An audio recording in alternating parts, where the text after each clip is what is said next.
Malawak ang ngiti ni Isabela habang pinagmamasdan niya ang itsura sa malaking salamin. Ngayon ay hindi mapalagay ang puso ng dalaga sa labis na kasiyahan. Pakiramdam niya, labis-labis na ang sayang nararamdaman niya at wala nang makakapantay pa doon. Babe, are you not done yet? Nalipat ang tingin ng dalaga sa pinto ng kwarto niya na ngayon ay sarado. Mas lalo lang tuloy lumawak ang ngiti ni Isabela nang marinig ang tinig ng kanyang nobyo. I'm done! Lalabas na! Nagmamadali nang kinuha ng babae ang branded na bag na regalo sa kanya ng nobyo bago tuluyang lumabas ng silid. Wait, have you seen my girlfriend? Hindi nawala ang ngiti sa labi ni Isabela. Bagkus, mahina niya pang hinampas sa braso ang nobyo. You're so silly! Ako to! Tumawa naman ang nobyo ng dalaga bago ngumisi. Sobrang ganda mo, kaya hindi agad kita nakilala. Pero, shall we? Nang maglahad dito ng kamay, agad yung tinanggap ng dalaga. Siya, si Isabela Emerald Navarro, ang kaisa-isang anak ng mayamang pamilya sa lungsod ng Laguna. Bukod sa pagiging mayaman, matalino din ito. Sa kabila ng mataba nitong pangangatawan, hindi maitatanggi ang labis nitong kagandahan. Nang makita ng dalaga na nakarating na sila sa high-end restaurant kung saan ay naghihintay na ang mga magulang nila, napangiti na naman si Isabela. Hindi niya lubos sa kalain na nakatapos na sila sa koleyo at handa nang harapin ang totoong buhay. Hi, Mommy! Hi, Daddy! Masiglang bati na magkasintahan sa kanilang mga magulang bago nagkayayaan na sa pag-upo ng maayos. Si Richard Lazo ang nobyo ng dalaga, mapagmahal ito at tanggap nito kahit gaano pa ang itaba ng dalaga. Pakiramdam talaga ni Isabela ito ang kanyang Prince Charming. So what's the plan after this? Panimulang tanong ng ama ng dalaga sa dalawa. Bago ito nagpalipat-lipat ng tingin kay Isabela at sa nobyo nito. I want to ask your blessing, Tito and Tita. Kinakabahang panimula ni Richard. Bago nito, mapagmahal na tinapunan ng tingin si Isabela na ngayon ay tila kinakabahan na rin at naghihintay sa mga susunod na sasabihin ng nobyo. Na kung maaari, pwede ko na bang hingin ang kamay ng anak niyo? Pagpapatuloy ni Richard. Bakas ang gulat ni Isabela sa sinabi ng nobyo dahil tila masyado pang maaga para doon. Pero nasa tamang edad na rin naman sila at sigurado na rin ang dalaga na si Richard ang gusto niyang makasama sa hirap at ginhawa. Napabuntong hininga pa muna ang ama ni Isabela bago ito tumingin sa dalaga na para bang nagtatanong ito kung yun na ba ang kanyang gusto. Parehong tahimik si Isabela at Richard habang patuloy na hinihintay ang magiging sagot ng mga magulang ng dalaga at reaksyon naman ng mga magulang ng binata. I honestly think that it's too early to get married kayong dalawa. Don't you guys want to enjoy your young adult life? Maybe travel around the world. Diba? Pagpuputol ng ina ni Isabela sa katahimikan. Nang akmang sasagot si Richard, nagsalita naman ang ama ni Isabela. I mean, her mother is right. Pero kung sigurado na kayo sa isa't isa at handa na kayo, then there's no reason para patagalin ang kasal. Sagot ng ama ng dalaga bago kinindatan ng anak. Labis-labis ang tuwang nararamdaman ni Isabela sa pagpayag ng mga magulang niya. Ngunit bago pa man makapagsalita ang dalaga upang magpasalamat sa ina at kanyang ama, sa tiwalang ipinagkaloob dito sa dalawa, bigla na lang lumuhod ang kanyang nobyo at naglabas ng isang itim na box. Agad yung nakapukaw ng atensyon sa mga tao na naroroon din sa restaurant. Pinagmamasdan ng dalawa na tila ba ito ang pinakamagandang tanawin na nakita nila ng mga oras na yon. Emmy, would you do the honor of being my wife? Seryosong sambit ni Richard na nakatitig sa mga mata ni Isabela habang unti-unting lumuluhod sa harap nito. Pinaghandaan mo naman masyado, babe. Of course, yes. Malawak at ngiti-ngiti. Masayang-masaya na sagot ni Isabela sa kanyang nobyo. Lumaki ang ngiti ni Richard sa kanyang mga labi at agad na isinuot sa dalaga ang singsing. Tumayo ang binata at niyakap ng sobrang higpit si Isabela. I love you, Emmy. Sambit nito at bahagyang hinalikan sa noo ang nobya na ngayon ay opisyal niya ng fiancé. I love you too, babe. Sagot naman ni Isabela at muling nagyakap ang dalawa. Agad na napukaw ang atensyon ni Isabela nang makarinig ito ng malakas na hiyawan. Doon lang napagtanto ng dalaga na may iba pa pala silang kasama na nawala sa kanyang isip dahil sa nangyari. Samantala, naging mabilis ang takbo ng panahon na parang kahapon lang naghahanda pa si Isabela at Richard sa kanilang kasal. At ngayon, tuluyan ang gaganapin ang kanilang pag-iisang dibdib. Wala pa man, naiiyak na si Isabela dahil sa halo-halong emosyon na nararamdaman niya.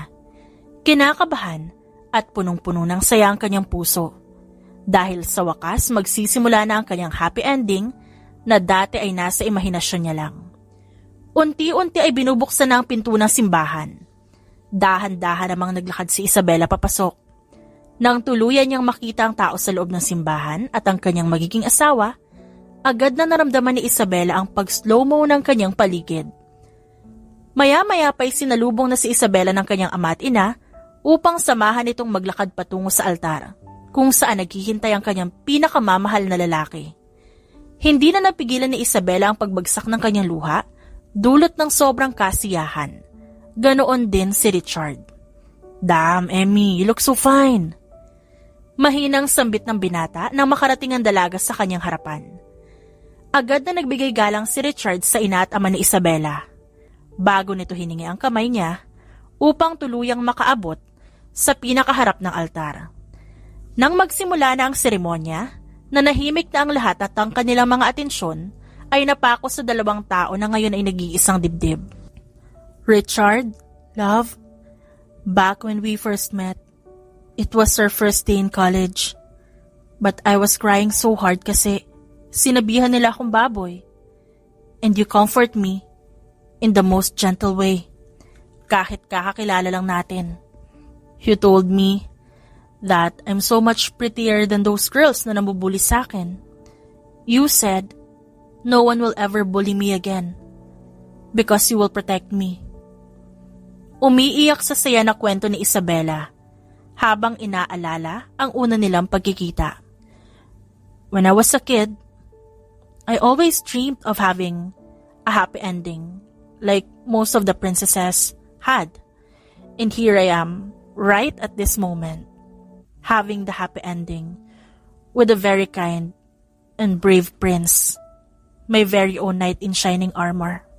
So I, Isabela Emerald Navarro, take you, Richard Lazo, to be my husband, to have and to hold, from this day forward, for better, for worse, for richer, for poorer, in sickness and health, to love and to cherish, until death do us part. Pagtatapos ni Isabela, na siyang nagdulot ng matinding emosyon, hindi lang kay Richard, kundi pati na rin sa mga saksi. That's a great one, ah. Panimula naman ni Richard na ngayon ay nangangapa ng sasabihin. Nagpractice ako nito eh. Ngunit ngayon nabablangko na ako. Dugtong pa nito na nagpatawas sa lahat ng naroroon. But all I know is, ikaw ang sigurado akong pipiliin ko sa araw-araw. And I can't wait to spend my life with you. I can't wait to wake up every morning beside you. I want to give you everything in this world, Emmy. So I, Richard Lazo, take you, Isabela Emerald Navarro, to be my wife, to have and to hold from this day forward, for better, for worse, for richer, for poorer, in sickness and in health, to love and to cherish, until death do us part.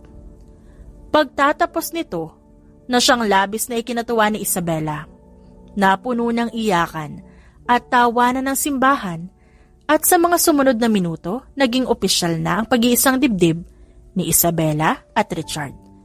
Pagkatapos ng kasal, agad nagsitungo ang lahat sa venue, kung saan ang reception, doon ay ipinagdiriwang nila ang araw ng bagong kasal ng puno ng saya at suporta. "You sure you want this house, babe?" Tanong ni Richard habang pinagmamasdan ang kabuuan ng bahay. "Why? You don't like it?" Nag-aalala namang tanong ni Isabela dahil baka ayaw ng asawa ang napili niyang lokasyon ng bahay. "Maganda naman dito, babe. Mahangin kasi malapit sa dagat. Tapos mapapanood pa natin ang sunset. And if gusto natin magdagat, saglit lang ang lakaran, di ba?" Pangungumbinsi pa niya. "I mean, this is perfect. Maganda at payapa. But I'm just worried about the work and the company.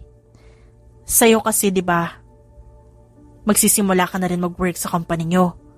And I'm also working on a business. Masyadong malayo sa syudad. Nakakapagod masyado ang malayong biyahe tapos time-consuming pa." Agad na depensa ni Richard. Naiintindihan naman ni Isabela ang punto ng asawa. Hindi niya minamasama ang pagkontra nito sa kanyang gusto. Batid niyang nag-aalala lang ang asawa sa kanya. Kaya naman, napagdesisyon na nilang tumira sa syudad. "Not much, pero okay na rin to, right babe?" Sambit ni Isabela, nanginitian naman ang asawa. "This is actually too much, love. This is a damn mansion." Pagpuri naman ng asawa sa bahay na napili.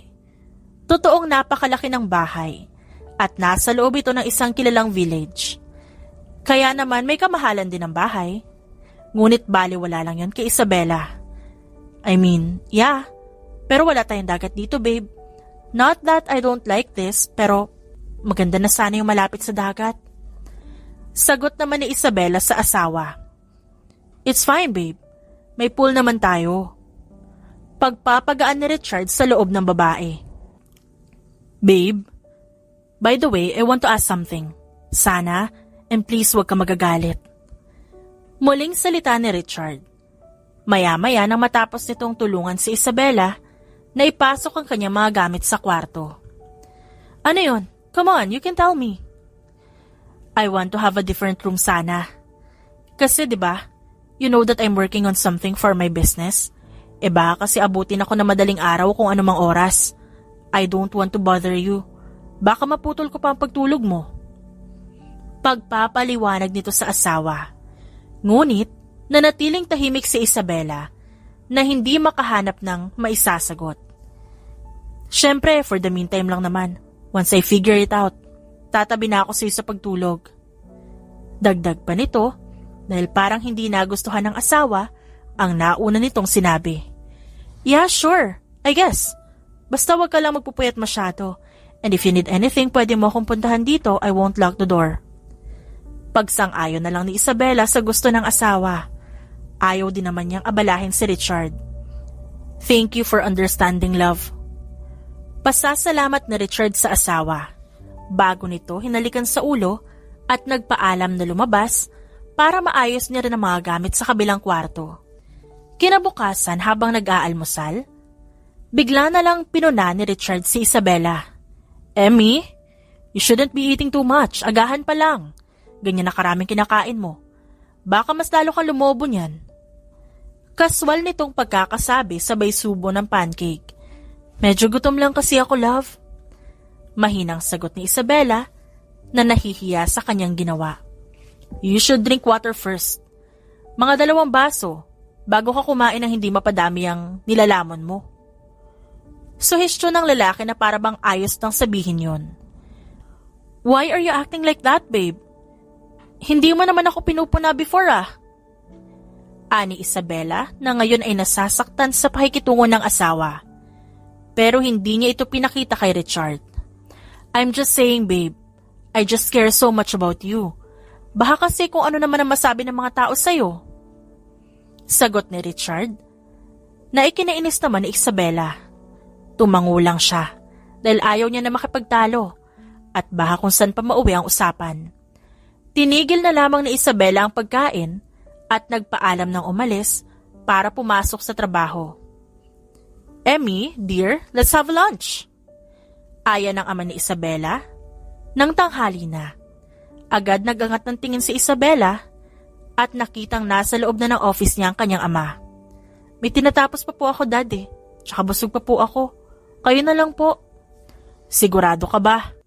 Makakahintay naman yung trabaho mo. Sige na. At isa pa kasama naman ang mommy mo. Pamimilit ng kanyang ama. It's fine, Dad. Tapusin ko po muna to. Kakain din po ako mamaya, don't worry. Alright, we'll go ahead na ha? Take care, Dad. Pakisabi kay mommy I miss her. Kinagabihan, nang matapos si Isabela sa trabaho, agad itong umuwi upang paglutuan ng asawa ng hapunan. Nagtatampo man siya kanina. Hindi niya pa rin to kayang tiisin. Sa isip niya baka masyado niya lang dinibdib ang sinabi ng asawa niya. Nilinis na rin ni Isabela ang kwarto ng kanyang asawa para kapag nakauwi na ito kakain na lang at magpapahinga. Hi babe, I cooked dinner. Tara kain tayo? Bati agad ni Isabela nang makita ang asawang si Richard na nakauwi na. Yes babe, akyat lang ako saglit, magbibihis lang. Tugon naman ang kanyang asawa at agad umakyat sa kwarto. Emmy, did you clean my room? Seryosong tanong ni Richard nang muli itong makababa. Yeah, medyo makalat kasi. Inayos ko na para pahinga na lang ang gagawin mo. At saka para hindi mahirap sa'yo magtrabaho. Nakangiti pang saad niya. Can you please stop going into my room? Huwag mong pakialaman ang kwarto ko, Emmy.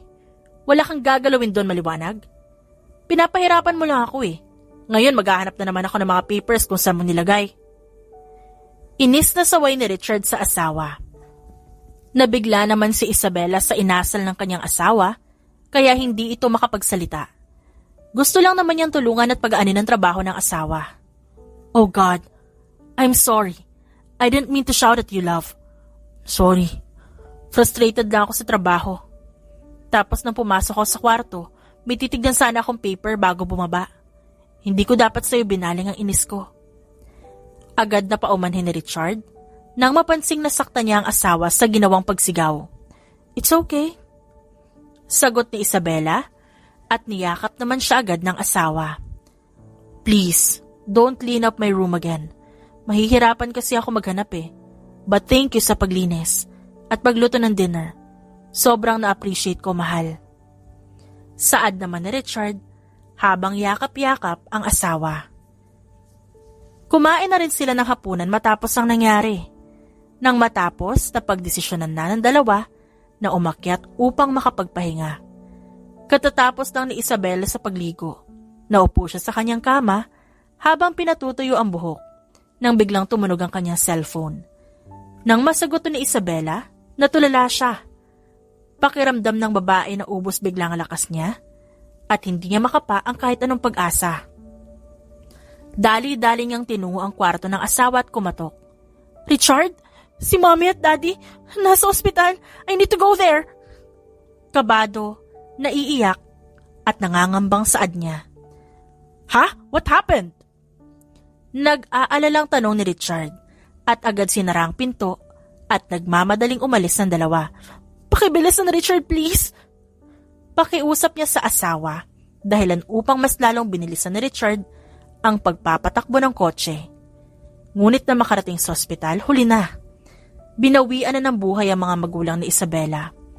Ayon sa mga nakasaksi, pinagbabaril daw ang sasakyan ng kanyang mga magulang. Unti-unting nanghina at nawala na ang natitirang lakas ni Isabela.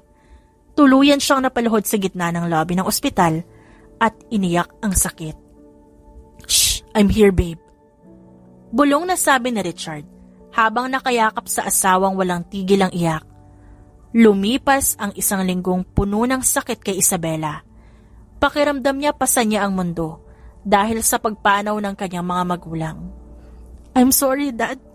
I should have come with you when you asked me out for lunch with Mom. I'm sorry I wasn't able to have lunch with you, Mom. I'm sorry. Humihikbing bulong ni Isabela habang nakatitig sa kabaong ng ama at ina na nakatakda ng ibaon sa lupa. Emmy, it's okay. Don't blame yourself. Hahanapin natin ang pumatay sa mami at daddy mo.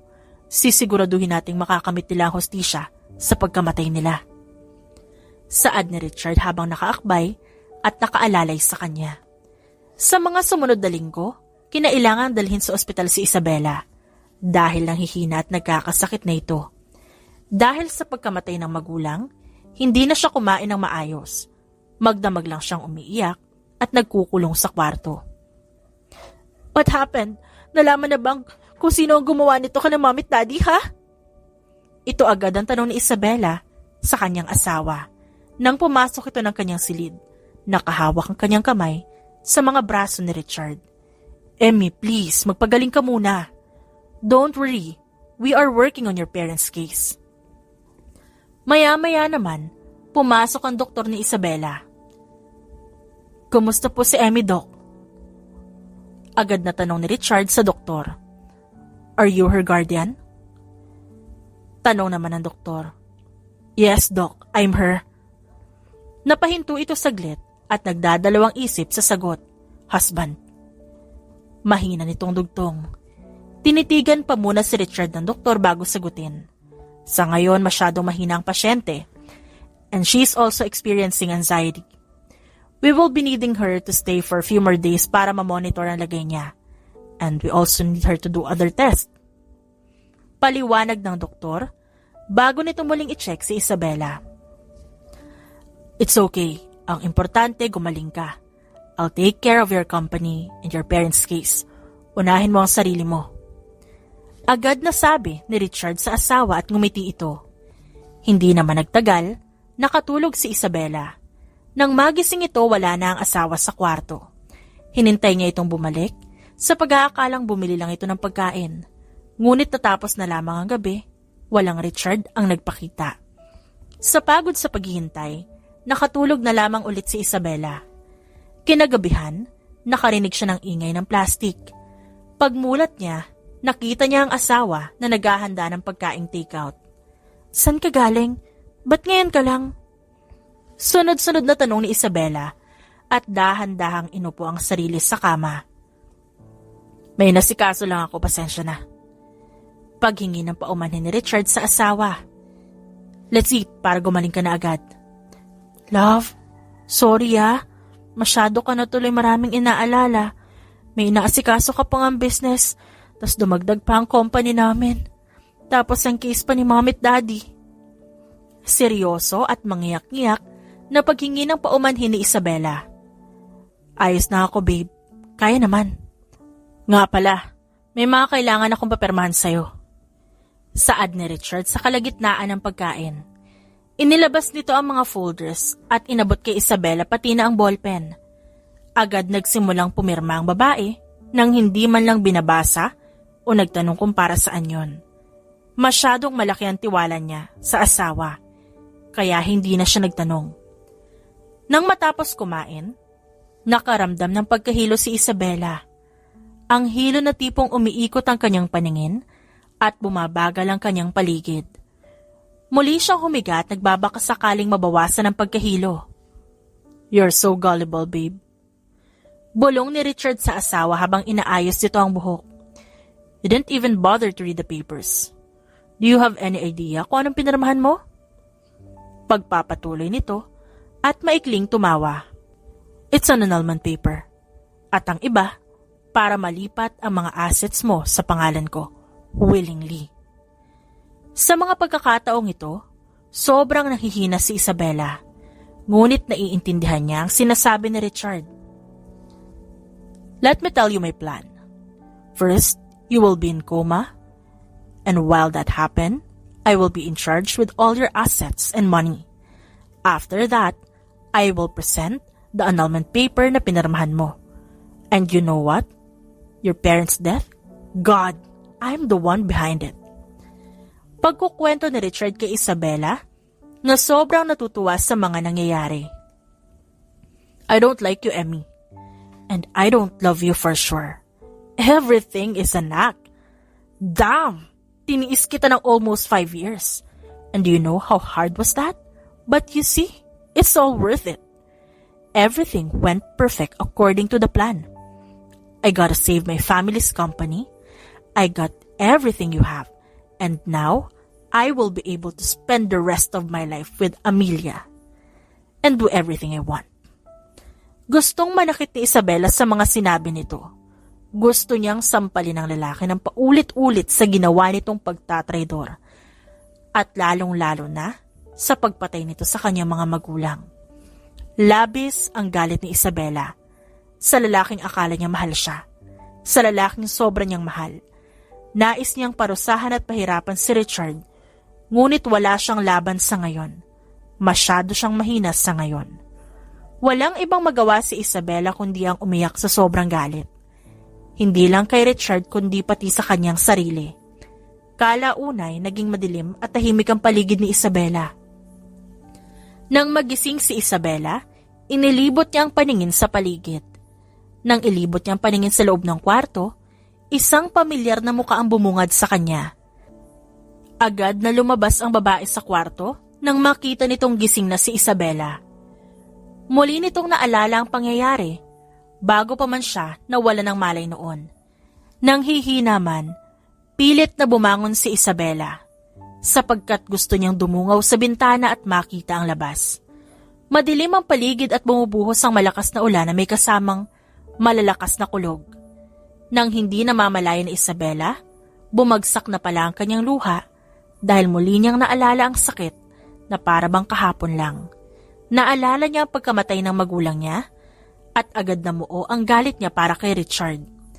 Agad siyang nagpunas ng mga luha nang marinig ang pagbukas ng pinto. Iniluwanon si Richard kasama ang babaeng nakita niya kanina. "You're finally awake," bungad ni Richard nang makita ang babae na nakatayo sa may bintana. "Good. I have more papers na papipirmahan sa'yo." Ngiti nitong dagdag tsaka lumapit kay Isabela upang iabot ang mga papeles. Ni hindi man lang nito kinamusta ang lagay niya.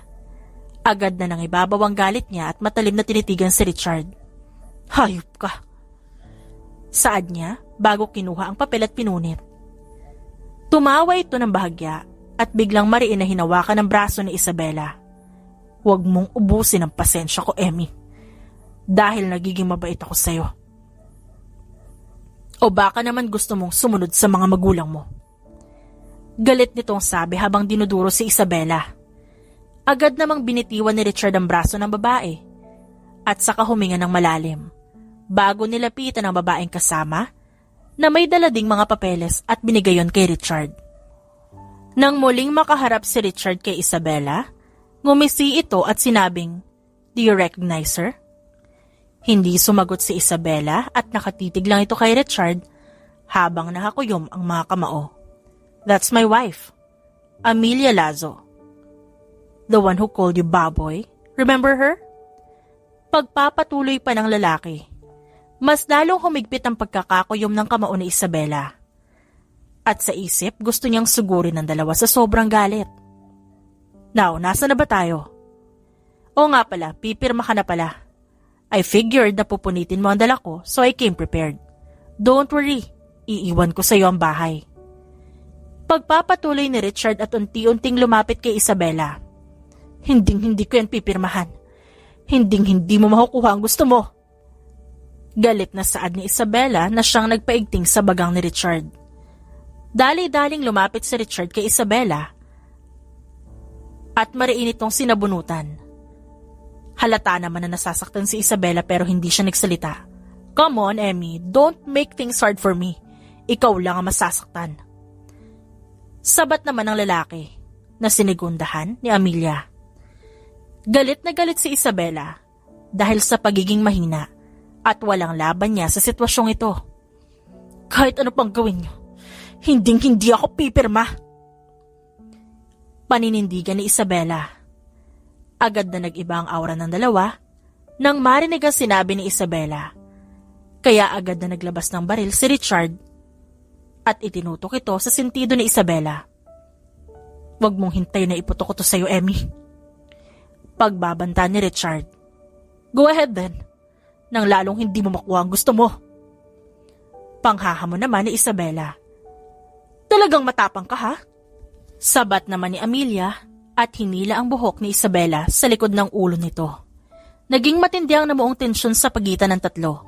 Sa galit ni Amelia, agad itong dumukot ng matalim na kutsilyo na nasa likuran ni Richard. Alam mo bang matagal ko nang gustong dungisan yung mukha mo? So if I were you, pipirma na ako bago pa umagos ang dugo sa pisngi mo. Galit na usal ni Amelia na siyang nginitian lang ng asawa nitong si Richard. Kahit ano pang gawin niyo, hindi ko gagawin ang nais niyo. Mas gugustuhin ko na lang mamatay. Hindi na nagsalita ang dalawa. Sa halip, mas sinigpitan ng mga ito ang paghilas sa kanyang buhok. Napapikit na lang sa sakit si Isabela. Whether you agree or not, pipirma ka pa rin. Then I will surely kill you. Nalilisik ang mata ni Isabela. Hindi niya lubos akalain na hindi niya nakita ang ganitong ugali ng lalaking pinakasalan niya. Naging bulag siya, marahil dahil sa pag-ibig na akala niya'y totoo. Give her the pen. Utos ni Amelia sa asawang si Richard. Ipinilit ng mga ito na papirmahan ng lahat kay Isabela. Kahit gaano pa ang paglaban niya, nang hihina pa rin siya. Kahit pa sabihin na mas malaki siya sa mga ito. Pagbabayaran mo lahat, Richard. Pinapangako ko sa'yo na pahihirapan kita. Higit pa sa ginawa mo sa akin. Babalik ka sa akin para magmakaawa. Pagbabayaran niyo lahat ng mga hayop kayo. Sigaw ni Isabela habang hinang-hina na lumupagi sa sahig at ang muka ay puno ng luha. Hihintayin ko yan. Nakangising ani Richard bago nito malakas na hinampas sa likod si Isabela dahilan ng pagkawala nito ng malay. What's taking you so long, Richard? Pakibilis naman! Nakapikit si Isabela at tanging mga boses lang ang kanyang naririnig. Ginagawa ko ng lahat pero masyado talaga tumabigat. Naramdaman ng babae ang paghawak ng mga ito sa kanyang katawan. Gusto man magmulat ito ng kanyang mga mata, ngunit hindi nito magawa. Oh my God! Buti at napagtiisan mo to, Han. She's so kadiri. Hindi ko ma-imagine na hinalikan mo siya.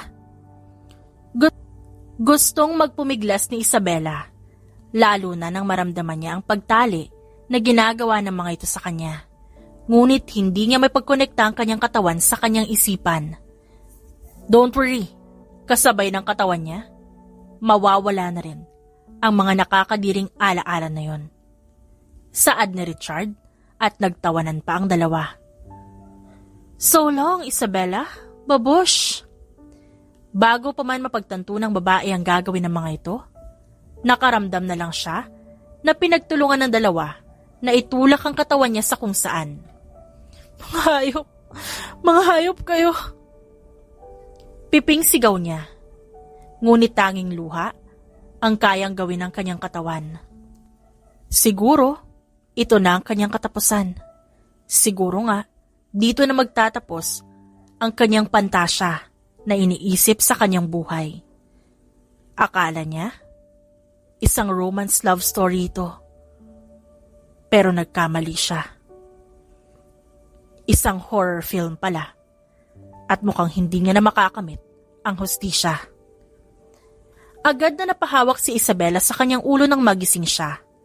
Dahil doon, napagtanto niya na may telang nakalagay doon at nakabalot sa kanyang ulo.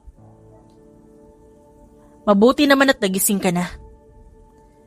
Bahagyang napatingin ang babae sa nagsalita. Malamig ang boses nito na halos maglakbay sa kanyang sistema. Sino ka?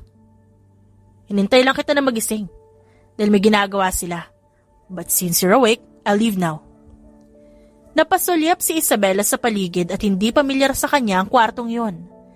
Kahit pa nahihilo ang babae, pinilit niyang makatayo, ngunit nang makadaan siya sa harap ng salamin, bahagya siyang natigilan. Pansin niya ang malaking pagkabawas ng laki ng kanyang katawan. Attorney? Gulat na ani Isabela nang makalabas siya ng kwarto at makita ang pamilyar na figura. Isabela! Mabilis itong lumapit at niyakap siya. Ano pong nangyari? Ba't nandito na ako?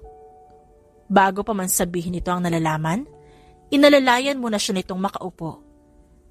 Nung nagtungo ako sa ospital, narinig ko ang asawa mo at ang isang babae. Doon ko napagtantong nasa peligro ang buhay mo. Paalis na sila noon at di ko sila nagawang pigilan. Lalo na nakita kong wala ka na sa kwarto mo. Sinundan ko sila hanggang sa itapon kanila sa bangin. Napailing ang matanda at bakas dito ang hindi makapaniwala habang sinasabi ang mga yon. Napakuyom naman ang kamaunang babae. Nang makaalis sila doon, saka lang ako gumalaw para hanapin ka. Duguan ka, iha. Hindi ko makaya. Ano ba talaga ang dahilan ng lahat ng yon? Pinunasan ni Isabela ang mga luhang kumawala sa kanyang mga mata. Tinraitor niya ako, attorney. Siya ang nasa likod ng krimen na nangyari kay Mama at Dad. Hindi ko alam na ganun siya kademonyo. Hindi ko lubos akalain na magagawa niya yan. Nalinlang niya tayong lahat. Nawala lahat sa akin. Huwag ka mag-alala, iha. Lahat ng natitira mong assets na under sa pangalan ng mga magulang mo, aasikasuhin ko. Maraming salamat po, attorney. Just call me Tita. Para na kitang inaanak, Isabela. Mabuting mga kaibigan ng magulang mo. Naging mabuti sila sa akin at sa pamilya ko. Kaya ngayon baliwala sa akin ang mga gagawin kong tulong para maibigay natin ang hustisya sa mga magulang mo. Lalo na sa'yo. Pinigilan ni Isabela ang maiyak. Lalo na nayakapin siya ng matanda. Pakiramdam niya ngayon ay may kakampi siya sa kabila ng hirap na pinadanas sa kanya ng kanyang asawa. May kapatid ako na may-ari na isang pribadong isla. Ligtas ka doon at di ka matutuntun ni Richard. Ipasusundo kita upang ligtas kang makarating sa isla. Huwag kang mag-alala, nandun ang mga kapatid ko. Puno ng pag-aalalang sabi ng abogadong si Juliana. Maraming salamat po, tita. Umiiyak na pasasalamat ni Isabela sa abogada. Kailangan bang ito ang sakyan para makapunta ng isla? Agad na tanong ni Isabela habang nakatingin sa helicopter. Opo, ma'am. Masama po ang lagay ng panahon at delikado kung gagamit tayo ng sasakyang pandagat sa lakas ng mga alon. Sagot ng piloto kay Isabela. Bumaba ang babae sa sinakyan niyang kotse at sumakay ng helicopter. Nagtagal ng halos 15 minuto ang paglipad nila sa himpapawid bago sila tuluyang nakarating sa isla. Dahil gabi na rin, hindi gaanong makita ni Isabela ang ganda ng isla. Ngunit sa hindi kalayuan, minatatanaw siyang mga bahay at sa likod ng mga yon ay isang malaking bahay. Puntahan niyo na lamang po yung malaking bahay na yan at makikilala niyo ang pamilya ni Ma'am Juliana. Malakas na saad ng kasama niya sa helicopter na nakaturo sa direksyon ng malaking bahay. Salamat po! Sigaw ni Isabela. Sinimulan na ni Isabela ang paglalakad at nang makarating sa harap ng nasabing bahay, agad siyang nag-doorbell. Ikaw ba si Emmy? Bati agad ng isang magandang babae na nagbukas ng pinto. Opo, ako nga. Magandang gabi po. Ay nako, halika pasok. Kanina ka pa namin hinihintay. Akala ko hindi ka makakarating dahil sa sama ng panahon. Maraming salamat po sa paghihintay. Wala yon, tara sa kusina at makakain ka. Mukhang di ka pa yata kumakain o anong oras na? Nag-aalalang sabi nito kay Isabela. Sumunod naman siya sa babae papasok sa dining area. Nang makaupo, agad siyang tinabihan ng ginang habang kinukuhanan ng mga katulong si Isabela na makakain. Ako nga pala si Julia. Just call me ate. Ikaw, anong totoo mong pangalan, Emmy? Tanong agad ng matanda kay Isabela. Isabela, Emerald po. Pero Isabela na lang po itawag niya sa akin. Sagot ng babae na bahagyang ikinagulat nito. Teka, anak ka ni Robert at Denise Navarro? Pag-uusisa ni Julia kay Isabela. Naku, are you okay, iha? May masakit ba sa'yo? Nag-aalalang tanong ni Julia dahil sa biglaang pagtulo ng luha ni Isabela. Mabilis namang pinunasan ni Isabela ang kanyang luha gamit ang likod ng kanyang palad at ngumiti ng tipid sa kaharap bago sumagot. Wala na po si Mami at Daddy eh. Agad namang lumapit si Julia sa kanya at niyakap siya. Hindi na naglakas loob na magtanong kung ano nga bang nangyari. At hinayaan lamang siya na kumain. Nang sa gayon ay makapagpahinga na.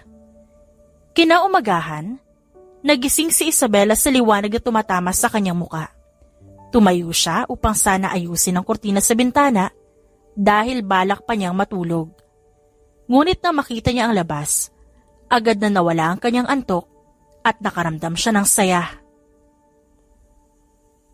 Simula nang nangyari ang mga bagay sa kanyang buhay, ngayon na lamang siya ulit nakaramdam ng saya sa kanyang puso. Tanaw niya sa may bintana, ang napakalinaw na dagat, at ang mga buhangin naman ay napakaputi. May mga puno rin ng niyog na nakahilera sa harap ng mga bahay. Hindi naman ganun karami ang bahay na nasa harap ni Isabela. Sa makatuwid, mabibilang lang ito sa kanyang daliri. Sa tuwa, nais ni Isabela na pumunta sa may dalampasigan upang makita niya ng malapitan ng dagat, kaya naman dali-dali siyang naglakad papasok ng bathroom. Ngunit bago pa man siya makapasok, may nadaanan siyang digital clock na may nakalagay na petsa. Nang makita niya ang petsa, labis na lamang ang gulat ng dalaga dahil napagtanto niyang mahigit 1 buwan na pala siyang walang malay. Agad ding naputol ang pag-iisip niya nang may biglang kumatok sa pinto. Nang buksan niya ito, agad nagtama ang paningin nila ni Julia. "Oh, you're awake! Sakto, mag-aalmusal na." Saad nito sa kanya. Yes po. I'll just take a shower po muna. Susunod din po ako."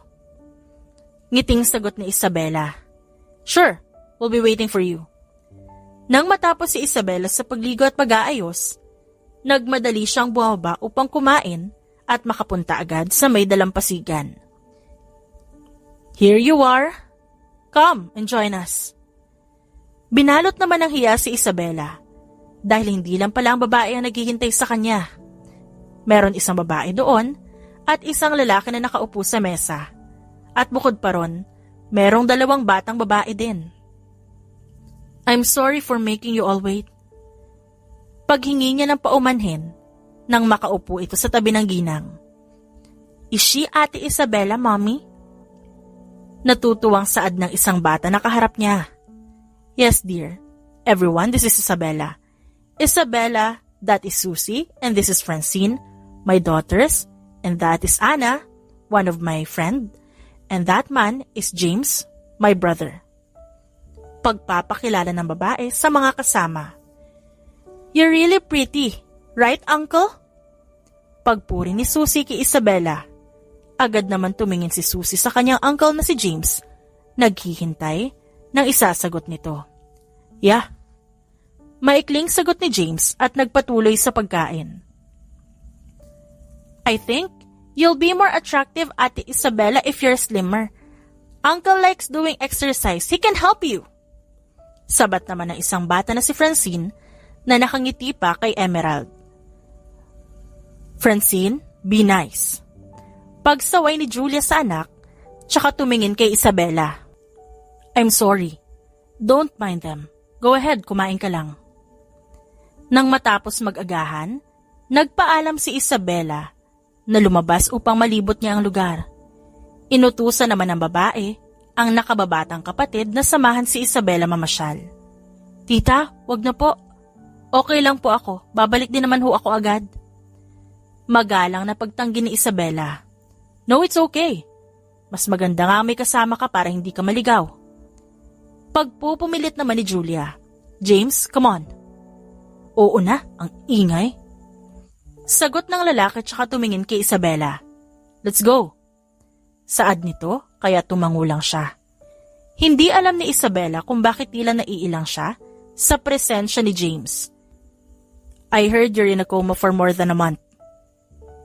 Malamig na saad ni James nang makalabas sila ng bahay. Opo. I actually don't have an idea na ganun katagal." "What brings you here?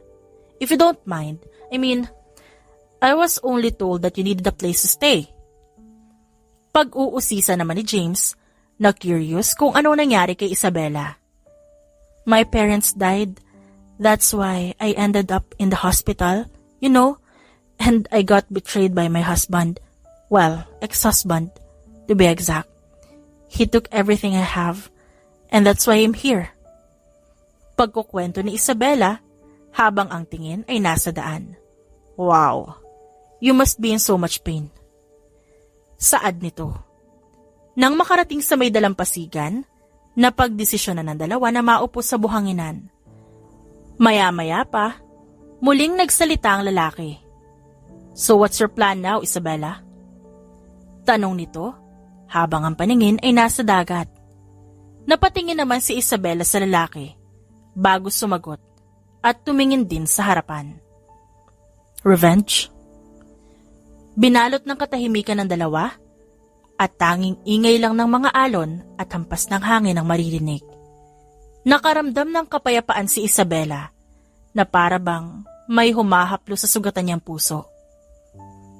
I was told that this is a private island. Sinong nakatira sa mga bahay na yon? Tanong ni Isabella nang mapalingon siya sa likod kung saan may nakahilerang bahay. Para yan sa mga tauhan dito sa isla. I figured na mahirap kung pabalik-balik sila mula sa kabilang isla at dito. So I decided to offer them a house para makapag-stay in. Kalmado ang sagot ni James na nakatingin na rin sa kanyang harap. Ikaw ang may-ari ng isla?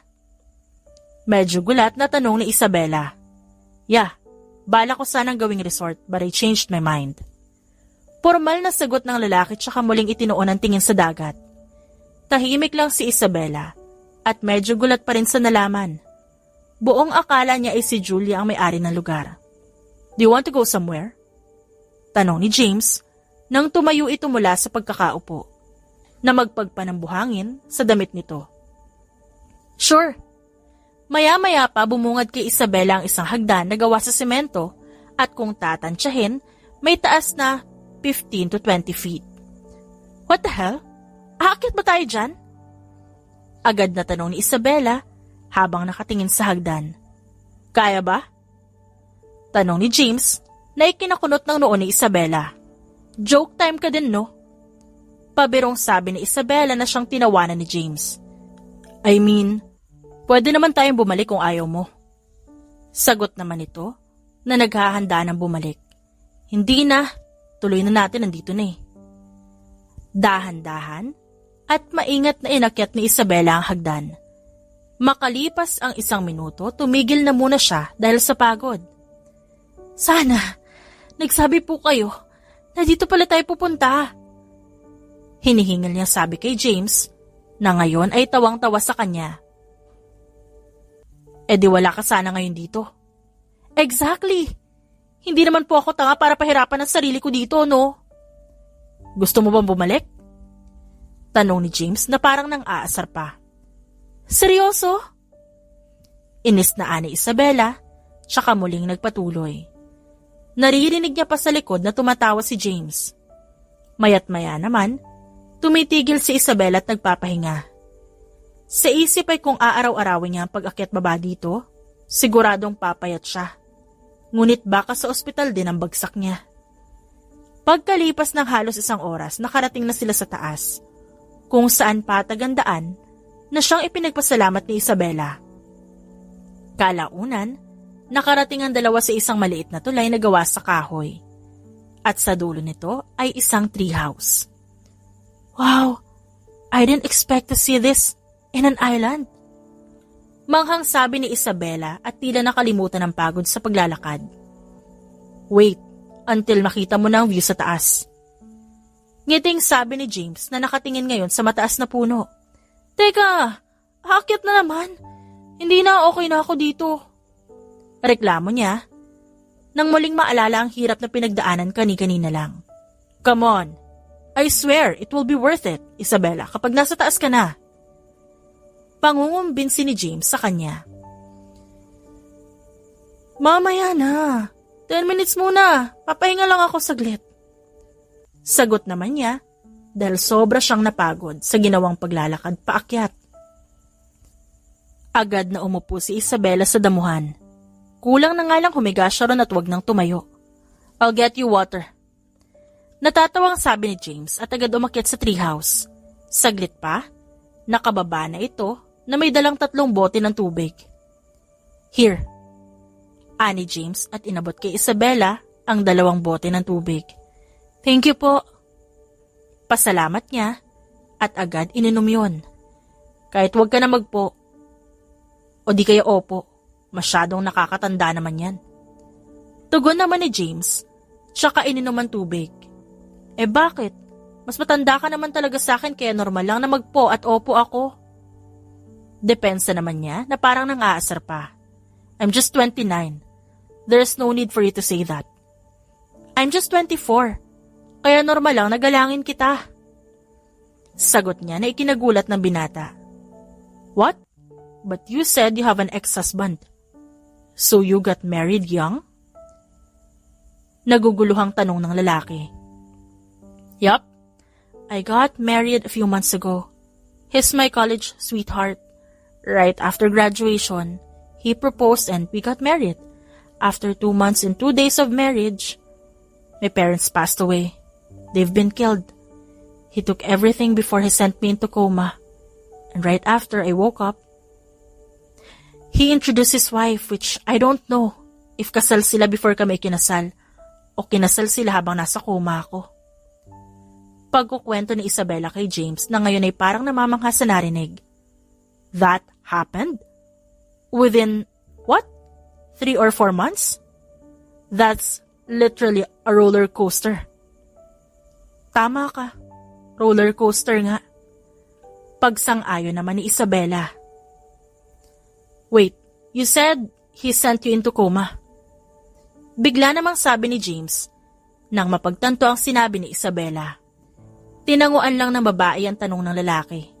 Nagulat pa ito, halos mahulog ang panga. He should be in jail for that. No, he should be in hell. It will be useless kapag sa kulungan lang.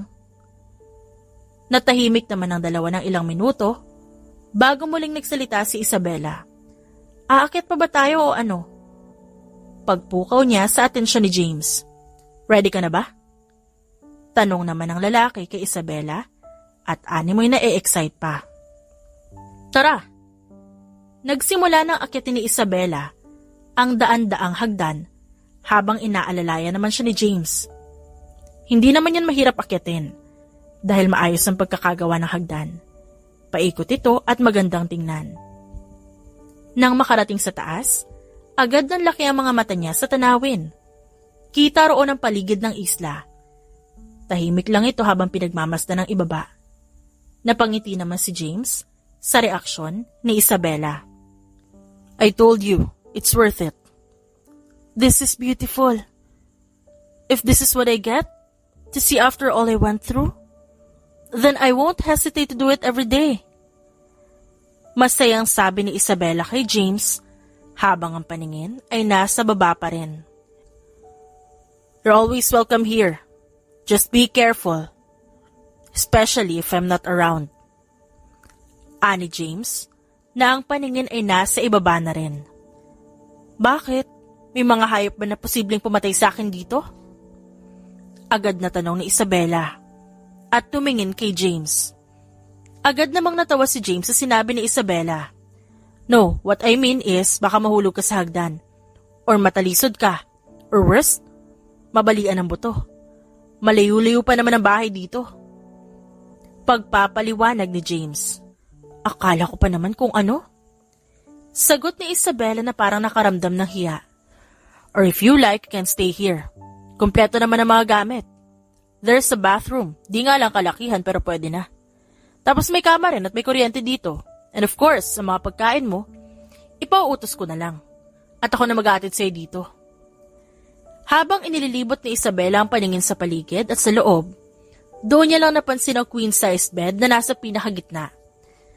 Sa gilid ay may pinto na nasisiguro niyang CR at sa gilid naman nila ay may maliit na kusina. Muli na namang namangha si Isabela sa kanyang nakikita. Sino nakaisip nito? Curious niyang tanong. Ako. Maikli namang sagot ni James. Paano naman sa interior? Tanong ulit ni Isabela. Ako. Pati itong treehouse, idea mo rin? Tanong muli ni Isabela, pero alam niya na ang sagot ni James. Oo. When I first got here, nilibot ko ang lugar. Tas nakita ko to. And so, I thought, why not build a treehouse? Pagpapaliwanag sa kanya ni James, na mukhang proud na proud sa ginawa. Tumangulang si Isabela at naglakad papunta sa higaan bago inihiga ang sarili. Bakit mo naisip na tumira dito? Who wouldn't want to stay here? It's peaceful. And sobrang ganda ng lugar. I just love the vibe here. So, I decided to turn this into my home. Sagot ni James at ngayon, nakatingin na kay Isabela na nakahiga sa kama. Paano naman ang trabaho mo? Imposible naman na wala kang ginagawa tas afford mo ang ganitong buhay. May trabaho ako. I run multiple companies and I use chopper as my transportation. Kung gusto may paraan. Mahinang bulong ni Isabela bago tumayo sa pagkakahiga. Bahagya pang naguluhan ang kasama pero hindi na ito nagsalita. After ng kasal namin, may pinuntahan kaming bahay which is malapit lang din sa dagat. I really like the near beach, kaso malayo sa syudad. Ayaw ng ex ko ang lokasyon, kasi hassle daw kapag pupunta sa trabaho. Gusto ko ipaglaban ang bahay pero hindi ko na ginawa kasi baka pag-awayan lang namin. You must love him so much. Biglang sabi ni James, kaya agad na patingin si Isabela sa kanya. Oo noon, pero ngayon, kapag naisip ko siya, galit na lang ang nararamdaman ko. Sagot ni Isabela. Maya-maya na nahimik ito at ilang sandali lang, tumutulo na ang luha sa pisngi nito. Kaya mabilis na napatayo si James mula sa pagkakaupo at nilapitan ito. Kasalukuyan ngayon nasa hapag sina Isabela, Julia at ang mga bata, kumakain ng pananghalian. Bigla namang dumating si James na ngayon ay nakapormal na damit. I have to go. Please, take care of the house. Paalam ni James sa kapatid na si Julia. Hindi ka ba kakain? Tanong ni Julia na nilingon ng kapatid. Agad na lumapit si James sa mga pamangkin at tinalikan dito sa ulo. When are you coming back, Uncle? Mommy said, uuwi na kami tomorrow afternoon eh. Saad ni Francine, bago pa man makaalis si James. Is it tomorrow? Tanong naman ni James sa kapatid niya. Pasukan na sa Lunes. Sagot naman ni Julia. I see. I'll be back tomorrow morning. Ani James at tinignan ng pamangkin bago ginulo ang buhok nito at umalis. Nasaan po ang pamilya niya? Tanong naman ni Isabela kay Julia na makaalis na si James. He doesn't have a family. Except from us. Anyway, he said he's too busy to commit and build a family on his own. Natatawang sagot ni Julia. Bahagya pang nagulat si Isabela dahil ang buong akala niya may asawa na ito at anak dahil sa edad nito. Kinabukasan dumating si James ng 11:00 na parang wala pang tulog at pinilit lang umuwi. Uncle, you made it! Agad na bati ni Francine at yumakap sa uncle niya. Ganon na rin si Susie. Of course, ako pa ba? Malakas kayo kay uncle eh. Masayang bati ni James sa mga pamangkin. Bakit ka may bagahe? Agad na tanong ni Julia nang mapansin ang itim na baggage na dala ni James. That's for the girls. A little present. Sagot naman ni James tsaka niyakap ang kapatid. O siya, aalis na kami. Naghihintay na ang daddy ng mga to. Paalam naman ni Julia at muling niyakap ang kapatid. Sinenyasan niya ang mga bata na mauna na dahil kakausapin pa niya saglit si Isabela. Magiging okay ka ba dito, Isabela? If you want, you can come with us. Nag-aalalang tanong ni Julia na makalapit ito kay Isabela. It's okay, tita. I'll be fine here. Sure ka. Hindi palagi nandito si James. Mga katulong lang makakasama mo palagi dito. Naman ni Julia na talagang nag-aalala at sinusubukang kumbinsin si Isabela na sumama sa kanya. Hindi na po. Masyado ko na po kayo naabala. Okay lang po ako dito. Nakangiting sagot ni Isabela at binigyan ng malaking ngiti si Julia upang mapanatag ang loob nito. Ako nang balas sa kanya. Bigla namang sabat ni James na ikinagulat ni Isabela. You better make sure, James. Pagbabanta nito sa kapatid na may kasama pang panduduro. Muling tumingin si Julia kay Isabela at niyakap ito bilang paalam. You can call me anytime, okay? Saad pa nito. Tumangulang si Isabela at ngumiti. May gusto ka bang gawin? Tanong ni James kay Isabela nang hindi na matanaw ang kapatid. Wala naman, magpapahinga lang siguro. Ikaw din, magpahinga ka, mukhang wala ka pang tulog eh. Yeah, I will. If you need anything, kumato ka lang sa kwarto ko. Pagbibilin pa nito, bago tinalikuran si Isabela. Kakain ka ba ng lunch? Pahabol na tanong ni Isabela. Hindi, sa dinner na lang siguro. Sagot naman ni James na sobrang antok na. Anong gusto mong kainin? Magluluto ako. Saglit pang nag-isip si James bago sumagot. Carbonara. Anito, kaya tumangulang si Isabela. Si James naman agad tinahak ang daan papunta sa kanyang silid. Habang nakaupo si Isabela sa may sala, nag-iisip siya ng pwedeng gawin. Nang walang maisip, napagdesisyonan niya na lang na libutin ang buong bahay nang makabisado niya ito. Habang nag-iikot, may nadaanan si Isabela na gym. Nang makita niya ito, napagtanto niya ang gagawin. Dali-dali na nagpunta si Isabela sa kanyang kwarto upang magbihis. Kasalukuyang nakatingin ngayon sa salamin na nasa wall ng silid. We'll start here, Isabela Emerald. Saad niya at saka tumayo at pumunta ng gym. What? Bungad ni James nang mabuksan ang pinto. Tila antok na antok pa ito dahil nakapikit pa ang mga mata at labis na ikinagulat ni Isabela nang mapansin nitong walang suot si James na kahit anong damit maliban sa boxer shorts. Dinner's ready. Kabado at mabilis na saad ni Isabela at umalis. Natataranta at hindi maintindihan ang biglang pag-init ng kanyang katawan. Wow, looks appetizing. Agad na puri ni James nang makita ang pagkaing nakahanda. Mabilis namang naupo ito sa harap ni Isabela at nagsimulang kumain. Magaling ka pala magluto? Manghang-mangha na sabi ni James habang ang atensyon ay nasa pagkain. Hinay-hinay lang, wala ka namang kaagaw eh. This is just so good at sobrang nagugutom ako. I should hire you as my cook. What do you think? Seryosong dagdag pa nito na nagpangiti kay Isabela. Magkano offer mo?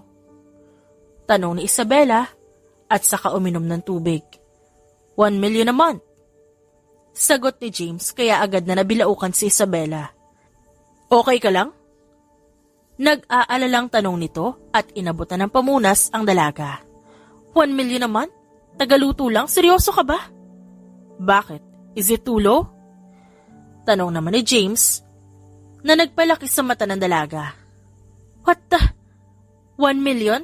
Are you out of your mind? Ganyan ba ang sahod ng chef mo dito? Oo. Oh God! Tanging nasabi na lang ni Isabela at parang nalulula. Should I give him a raise? Seryosong tanong ni James na mas lalong ikinabaliw ni Isabela. Oh God, please!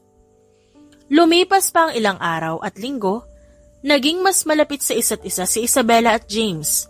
Napapadalas na rin ang pag-uwi ni James na dating minsanan lang.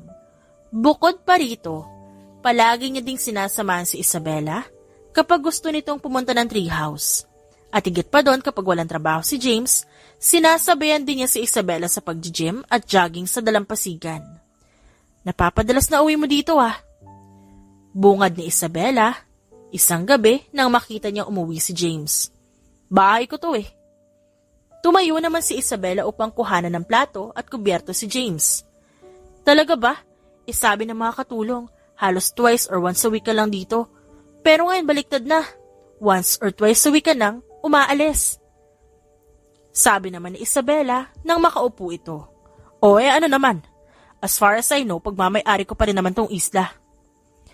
Nagkibit balikat lang si Isabela at tumayo. Tapos ka na? Kakasimula mo lang kumain, sabi ni Manang. Mabilis na sabi ni James nang naglakad paalis si Isabela. Diet ako, remember? Sa mga nakaraang linggo, makikita na rin ang pagbabago sa katawan ni Isabela. Malaki din ang ibinawas ng timbang niya. Kung dati XXL, ngayon XL na lang. Ipinagpatuloy ng babae ang pagmamahal sa katawan hanggang sa tuluyan na nitong magtungo sa pagiging medium. At sa mga lumipas na buwan, mas nakilala pa ni Isabela at James ang isa't isa. Napapansin din niya ang kakaibang kinikilos at pakikitungo sa kanya ni James. May mga pagkakataon na naiisip ni Isabela na parang nagugustuhan niya na si James, ngunit agad din siyang sinusundan ng takot na baka masaktan lang siyang muli. Ang manang muntig nandyan. Agad na puna ni James nang makita si Isabela na suot ang dati niyang puting t-shirt na ngayon nagmukha ng oversized t-shirt sa kanya. Nahiya naman ako sa'yo, Tito. Pang-aasar naman ni Isabela kay James bago naglakad papunta sa dagat at nagtampisaw. Si James naman nakahiga lang sa lounge. Napangiti na lamang ang binata sa sinabi ni Isabela. Pinagmasdan niya lamang si Isabela na naliligo, suot ang t-shirt. Ilang minuto pa, nagsawa na rin ang babae sa pagligo, kaya naisipan niya ng umahon.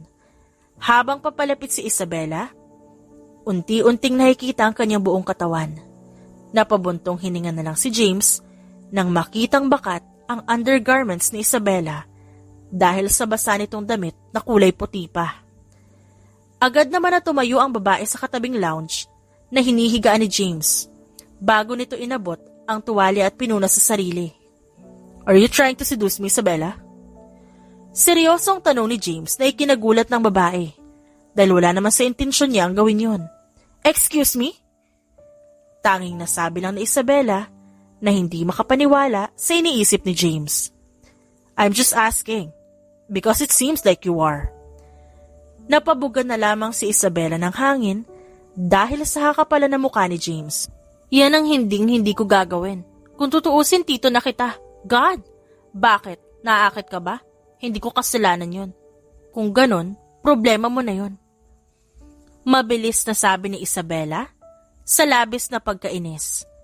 Yes, and for the record, hindi mo ako Tito, Isabela. Matanda lang ako sa'yo na ilang taon pero hindi mo ako Tito.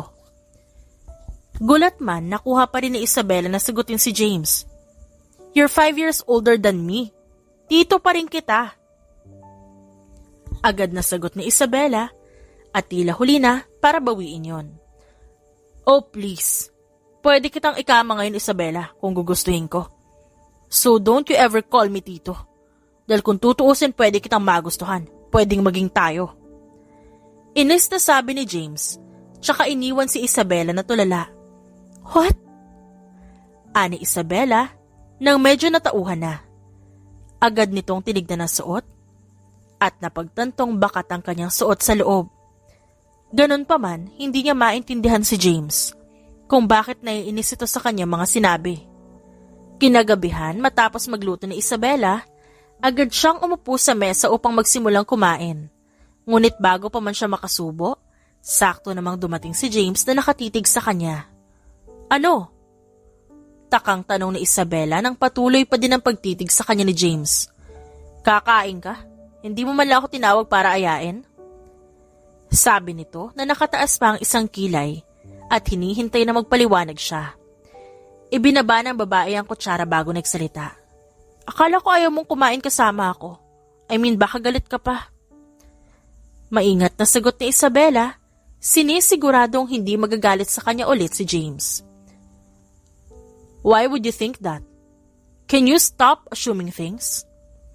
Seryosong saad ni James bago ito kumuha ng plato at kubyertos at umupo sa harap ni Isabela para makakain na rin. Natahimik lamang si Isabela at hinintay na sumubo si James bago siya nagpatuloy sa pagkain. Can you please stop doing that? Do what? Naguguluhan namang tanong ni Isabela. Leaving right away after you finish your food. Can you please wait for me until I'm done with my food? Nakakawalang gana kapag umaalis ka kaagad na hindi pa ako tapos. Mahinang sabi ni James habang ang tingin ina sa pagkain. Hindi mawari ni Isabela ang mga kinikilos ngayon ni James, pero hindi na siya nakipagtalo at umupo na lang na maayos habang hinihintay si James na matapos sa kanyang kinakain. Thanks. Ako na dito, magpahinga ka na. Agad na ring pumasok si Isabela sa kanyang kwarto at dumiretso sa banyo upang maligo. Nang matapos, agad siyang nag-ayos.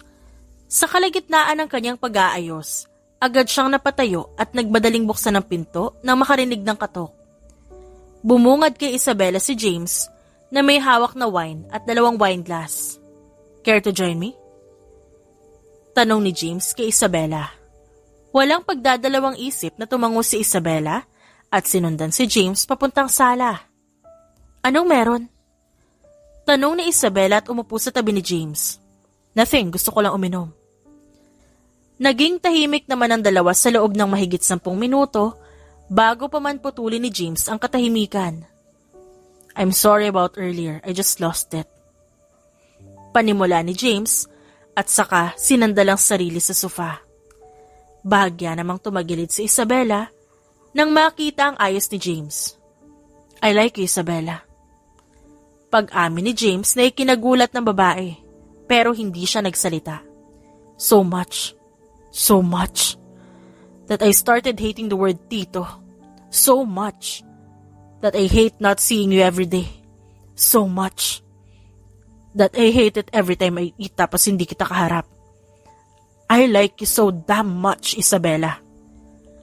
Pagpapatuloy nito habang nakapikit na sinasabi ang mga salitang yon. Gustong-gusto ni Isabela na magsalita, pero wala siyang mahanap na pwedeng sagot. Hindi niya maintindihan pero sobrang lakas ng tibok ng puso niya. Nakatitig lamang siya kay James.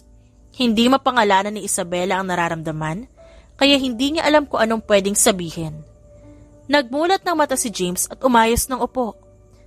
Sa hindi maipaliwanag na dahilan, bigla na lang nilagok ni Isabela ang natitirang laman ng kanyang baso, bago nito inilagay sa table na nasa harap.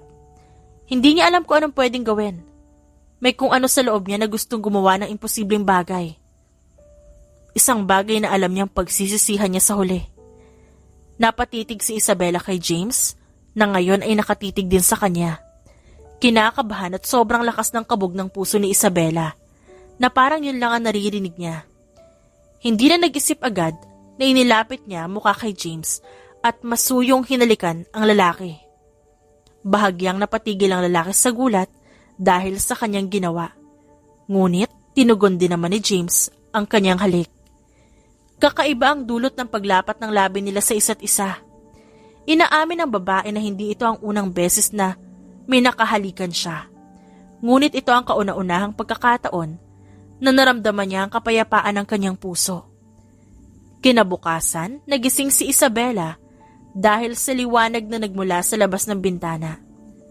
Iminulat niya ang kanyang mga mata bago nilibot ang paningin. Agad na paupo mula sa pagkakahiga nang mapagtanto na wala siya sa kanyang silid. Lumipat siya sa kanyang paningin sa sarili at napansin niyang wala siyang suot at tanging kumot lamang ang nagsisilbi niyang takip. "Anong ginawa mo, Isabela?" Bulong niya sa sarili at napasapu sa noo. Dali-dali siyang tumayo at hinanap ang kanyang damit bago nagbihis at umalis. Ngunit bago makarating sa sariling kwarto, nakasalubong niya si James, dala-dala ang wooden tray na may pagkain. "Gising ka na pala." Bati nito, sa kabahagyang lumapit kay Isabela upang lapatan ng halik ang kanyang noo. Hindi malaman ni Isabela ang gagawin, kaya napatakbo siya papasok ng kanyang silid at agad nilak ang pinto. Naiwan namang tulala si James at naguguluhan. Bumalik na lamang siya sa dining area upang doon ilapag ang pagkain at muling pinuntahan si Isabela. Sa kalagitnaan ng pagkain, nagsalita si James. "Aalis ako mamaya. May aasikasuhin lang." "So?" Mataray na tanong ng dalaga na parang naiinis sa sinabi ni James. "Wala, gusto ko lang malaman mo." "Why?" "Because I think you should know." Natahimik naman si Isabela sa sagot ni James. Nagpatuloy lamang sila sa pagkain hanggang sa matapos. Maya-maya pa umalis na si James at si Isabela ay naiwan.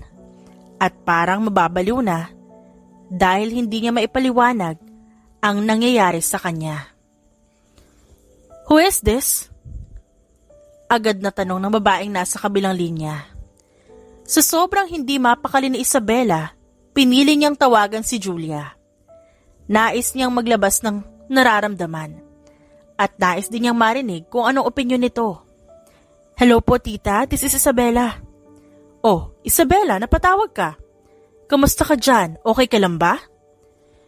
Yes po, tita. I'm completely fine po. Okay lang po ako dito. Hindi naman ako pinababayaan ni James. At palagi rin po yung nandito para samahan ako. Mabuti naman kung ganon. Pero what do you mean palagi nandyan? Hindi ba siya pumapasok sa work? O gabi-gabi siyang umuuwi? Pang-uusisa naman ni Julia sa sinabi ni Isabella. Pumapasok naman po siya every Tuesday, tas minsan Friday din. Wow, he changed. Dati bihira lang yan umuwi dyan. May kondo naman kasi siya sa syudad. Tsaka pag umuwi yan dati, panay pagpapahinga lang ginagawa. Natutuwang sagot naman ni Julia. Yan din po sabi ng mga tao dito eh. Natahimik naman saglit ang parehong linya. Tsaka bumuntong hininga si Isabella at nagsalita. I just wanna ask you something po, tita. And I wanted to know your opinion then. Yeah, sure. What is it? What will you do if one day you woke up in someone else's bedroom and then you realize that something happened with the both of you last night, and then he saw you, and then he acted like everything is cool, as if normal lang lahat. Paputol-putol at nauutal na seryosong wika ni Isabella at kinakabahan sa posibleng sagot ni Julia. You and my brother did something last night? Gulat na tanong ni Julia na naging dahilan upang ipikit ni Isabella ang mata at napabuntong hininga. No, it's not James, it's someone else. Pagtanggi naman ni Isabella, iniwan ang mga pwedeng sabihin ni Julia kapag nalaman nito ang kapatid niya ang tinutukoy. Then kanino? The people there are already old and definitely not the type of people that you wanna sleep with. Pang-uusisa naman ni Julia at agad na pasapo si Isabella sa kanyang noo nang ma-realize niya ang sinabi. Mahinginang inuntog-untog ni Isabella ang ulo sa semento bago nagsimula ulit. Fine, si James po. But let's just pretend that it's not James. What can you say po? Wait, paano ba kayo umabot sa ganun? Tanong ni Julia dahil gusto nitong malaman na nangyari. Umupo naman ngayon si Isabella at nagsimulang magkwento. Well, we had a little misunderstanding. Tapos nag-dinner kami. Tapos, after dinner, I was in my room and then he knocked and asked me if gusto ko ba siyang samahan na mag-inom. And pagbibitin ni Isabella sa sasabihin. And what? And we were silent for a moment and then he confessed his feelings. And I don't know kung anong pumasok sa isip ko. I just feel like I wanted to kiss him and so I did. And one thing leads to another. Natahimik sandali ang kabilang linya ng telepono at bumuntong hininga bago nagsalita. Well, for me, I don't see anything wrong about it. Single naman kayo parehas. Not unless you regret what happened. No. It's not that I regret it. I just don't know how to act around him. Nahihiya kasi ako kapag nakatitig siya tapos he's treating me differently. Now like we are something. And that annoys me. Napakunot ng noo si Isabella at hindi malaman kung ano ang nakakatawa sa sinasabi niya dahil narinig niyang tumawa si Julia sa kabila. Then, that would mean you like him too. You're getting conscious around him and naiinis ka sa kanya. That might be your coping mechanism so that hindi niya makita na nagugustuhan mo siya at nagugustuhan mo yung trato niya sa'yo ngayon. You must be in denial. Kinagabihan ng bandang 7:00, hindi pa rin nakakauwi si James. Ngayon ay nagsisisi na si Isabella na hindi niya hinayaang magpaalam na maayos ang binata. Baka bukas pa siya uuwi, itatabi ko na lang to. Malungkot na sabi ni Isabella bago niligpit ang pagkaing niluto. Nang makalabas si Isabella sa dining, sakto namang nakita niya si James na kararating lang at may dalang mga paper bag. I'm sorry I'm late. Kumain ka na? Saad ni James nang makita si Isabela. Dali-dali itong lumapit sa may sofa at inilagay doon ang mga dala. Napairap na lang siya bago nagsalita. Hindi, kararating mo lang eh. Mataray niyang sabi na hindi nakatingin kay James. I'm sorry. Tara, let's eat. Ano niluto mo? Agad na sabi ni James at akmang hahawakan si Isabela, ngunit umiwas ito at naunang pumasok sa dining room. Napabuntong hininga na lamang si James. Nasaan ba chef mo? Hindi ko na nakikita dito ah. Sinisante ko na. Bakit? Mas gusto ko ang luto mo eh. Babayaran naman kita sa katapusan. Hindi ko kailangan ng pera mo. Ano gusto mo? Tanong ni James at tumigil saglit sa pagkain para tignan si Isabela. Wala. Did I do something wrong, Isabela? Ever since you wake up, binibigyan mo na ako ng ganyang attitude. Pagkokompronta ni James dahil hindi niya naiintindihan ang inaasal ni Isabela. Napatingin naman si Isabela kay James na ngayon nakakrus na ang mga braso at nakasandal sa upuan. Wala. Mahinang sagot ni Isabela na ngayon ay nagsisisi na sa inaasal. Then why are you being like this? Is this because of what happened last night? God, James, please! Agad na sagot ni Isabela at binitawan ng mga kubyertos tsaka tinakpan ang muka. Nagsisisi ka ba? Seryosong tanong ni James. Hindi. Wala akong pinagsisisihan sa nangyari, okay? I'm just confused, okay? Hindi ko alam kung gusto din kita. Kung oo man, hindi ko maintindihan kung ba't di ko maamin sa sarili ko. Naguguluhan ako, James eh. And every time na nasa harap kita, hindi ko alam kung paano ako kikilos. I'm so confused and maybe scared for what might happen. I was betrayed before. I was used and I don't know kung paano. God, I don't know, James. Dagdag ni Isabela, tsaka muling tinakpan ang muka at naiyak. Agad na lumapit si James kay Isabela. Umupo ito sa tabing upuan tsaka niyakap ang babae. I'm sorry for making you feel like that. Pagkatapos na iniangat ni James ang mukha ni Isabela, nagtama ang kanilang paningin.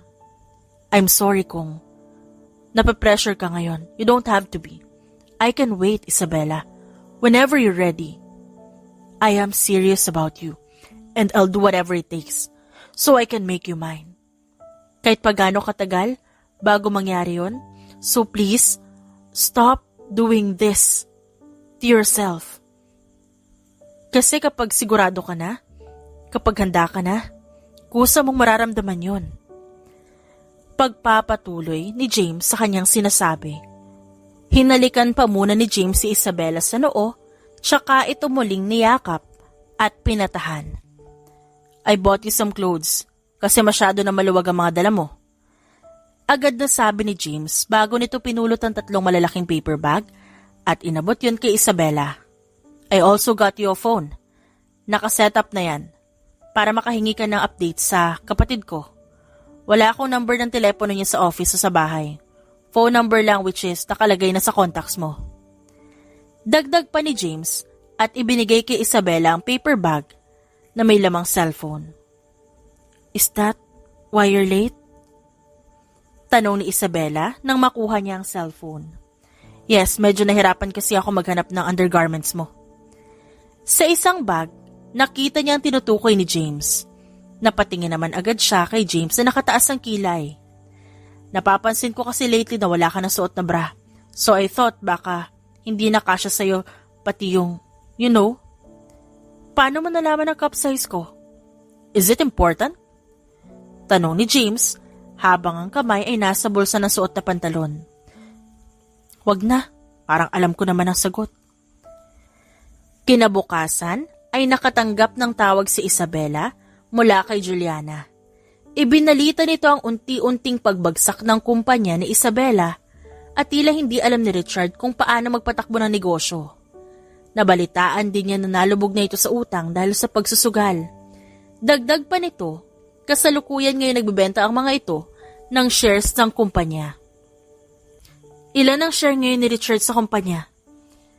Tanong ni Isabela sa babaeng nasa kabilang linya. Based on the data, he owns 32% of company shares. I see. Thank you for everything, tita. Nag-aabang naman si James sa sasabihin ni Isabela. Ikinwento naman ni Isabela ang naging usapan nila ni Juliana. So what's your plan, Isabela? Gusto kong bawiin lahat ng sakin. I want him to suffer more than what he did to me. Seryosong sagot ni Isabela, tsaka sumandal sa sofa at pinikit ang mga mata. I'll buy you a share and we'll make it grow. Once that happened, pwede ka na bumalik at maghigante. I'll talk with my brother tomorrow. And also my sister. Kinabukasan maagang umalis si James at bago gumabi, nakauwi na rin ito na may daladalang folder na may lamang dokumento. You bought 50% of the company shares? Gulat na tanong ni Isabela nang makita ang nakasulat sa kontrata. What? Inosenteng tanong naman ni James. You must be kidding me.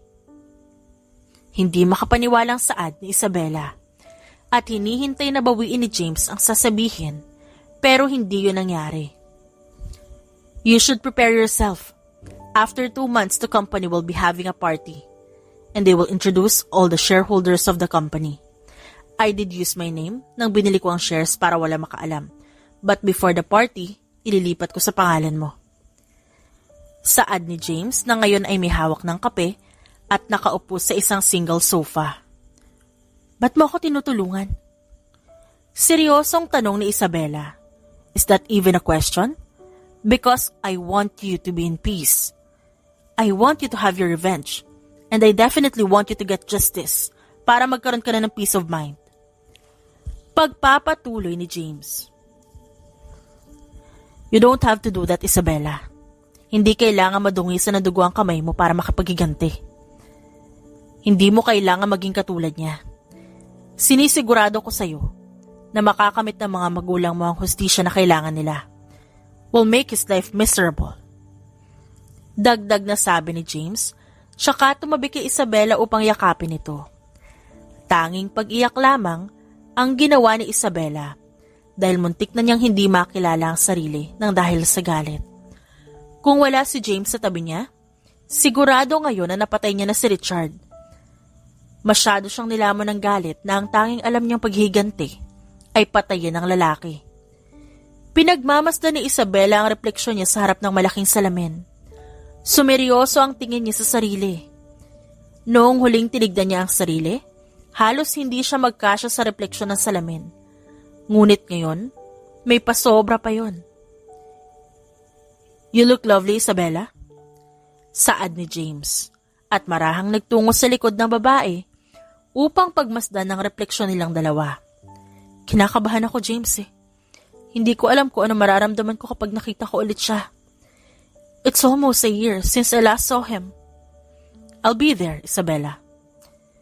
Paninigurado ni James bago masuyong hinaplos ang pisngi ng babae. Hindi naman maipaliwanag ni Isabela ang nararamdaman niya. Pero hindi na siya nag-isip at masuyong hinagkan si James na agad naman itong tinugon. Let's go. Mahinang sabi ni Isabela nang makawala sa halik at saka hinila na si James palabas. Nang makarating sa venue, agad na nakaramdam ng kaba si Isabela. Dahil na rin siguro sa dami ng tao at halos 1 taon din siyang nawala, kaya parang nanibago siya sa ganitong pagtitipon. I'm here, don't worry. Agad naman siyang kumalma nang marinig ang malamyos na tinig ni James. Matapos yun, nakihalubilo na sila sa lahat ng business tycoon at nakipagkamustahan. Maya-maya pa nagpaalam si Isabela. Retouch lang ako. Bulong ni Isabela kay James. Samahan na kita. No, I can manage. Sagot nito at nagpakawala ng naniniguradong ngiti. Bago lumabas, naghugas muna ng kamay si Isabela nang mapansin niya ang isang babae sa isang cubicle, si Amelia. Balisa ito nang lumapit sa may tabi ni Isabela upang maghugas ng kamay. Pinili ni Isabela na manatili muna sa loob at kumuha ng lipstick para maglagay ulit sa labi. Pansin itong hindi mapakali si Amelia at ngayon ay may ka-text na. "It's been a while, Amelia. Looks like you're already miserable. Hindi pa naman ako nagsisimula, pero ganyan na itsura mo." Biglang saad ni Isabela. Agad na nag-angat ng tingin si Amelia at tinignan ng katabi. "Do I know you?" Tanong naman ni Amelia nang hindi makilala ang kaharap. "Yeah, I'm your worst nightmare." Sagot ni Isabela at ngumiti kay Amelia bago lumabas ng powder room. Nabalitaan nila na hindi lang sa sugal nalulong si Richard, pati na rin sa droga, ganon din si Amelia. Hindi batid ni Isabela kung anong dahilan kung ba't napariwara ang dalawa, gayong nasa kanila na ang lahat. "I guess people don't know how to take care of the things that they don't own in the very first place." Bulong ni Isabela sa sarili at naglakad palapit kay James. Sakto namang tinawag si James upang pumunta sa isang maliit na entablado. "Everyone, James Natividad, who owns half of the entire share of the company." Pagpapakilala pa ng host sa lalaki.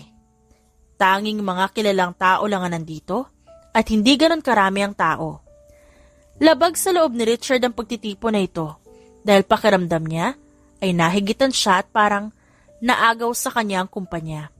Ngunit hindi niya magawang magreklamo dahil desisyon ito ng board members at shareholders. "I guess no one got the updated memo. Anyway, I do apologize for the confusion, but allow me to clarify the situation. First, I would like to call Isabela Emerald Navarro to come here on stage." Saad ni James, dahilan para naging maingay ang lugar. Lahat ay nagulat sa pagbanggit ni James sa pangalan ni Isabela, dahil ang alam ng lahat patay na ito. Yun ang sinabi ni Richards sa lahat, nang bigla siyang nagpatakbo ng kumpanya na pag-aari ng mga magulang ni Isabela. At hindi lingid sa lahat ang kapalpakan ni Richard. Simula nang maupo ito sa posisyon, unti-unti ring nalugi ang kumpanya dahilan upang mabilis itong mawala ng investors at shareholders. Tumayo naman si Isabela at lahat nagtinginan sa kanya. Bakas sa mukha nito ang pagkabigla at hindi makapaniwala sa pagbabago ng babae. Agad namang inalalaya ni James si Isabela nang makarating ito sa entablado. "Everyone, this is Isabela Emerald Navarro, who owns half of the entire share of company and the real owner of the company." Pagpapatuloy naman ni James, "What the hell is this?" Biglang napatayo si Richard sa galit nang marinig ang sinabi ni James. "The truth?" Sagot ni James. "This is pathetic. Emerald is already gone. She's dead." Galit na sigaw pa ni Amelia na nagpa-ismid kay Isabela. "You said she's dead. Richard, diba? You assured me that she's gone." Pagpapatuloy pa nito sa ginagawang eksena. Napalingon-lingon na lamang si Isabela sa paligid. Maya-maya, umiling siya. Marahil may sira na nga sa utak ang dalawa ngayon. Wala pa man ay parang unti-unti na nilang inilalaglag ang isa't isa. Inagaw ni Isabela ang mikropono mula kay James at natawa bago magsalita. "Just calm down, Amelia. Hindi pa ako nagsisimula." Ani Isabela na ikinagalit ng husto ng dalawang tao. Napakuyom ang kamao ni Richard habang si Amelia naman handa nang sumugod kay Isabela at magwala. "Where should I start?" Nag-iisip pa kunwari na sasabihin si Isabela. "Oh, let's start to where it all began. It started when I fell in love with you. When you make me believe that you feel in love with me too. No wonder kaya ka nag-propose right away after graduation. Kasi kating-kati ka na nakawin ng buhay na meron ako.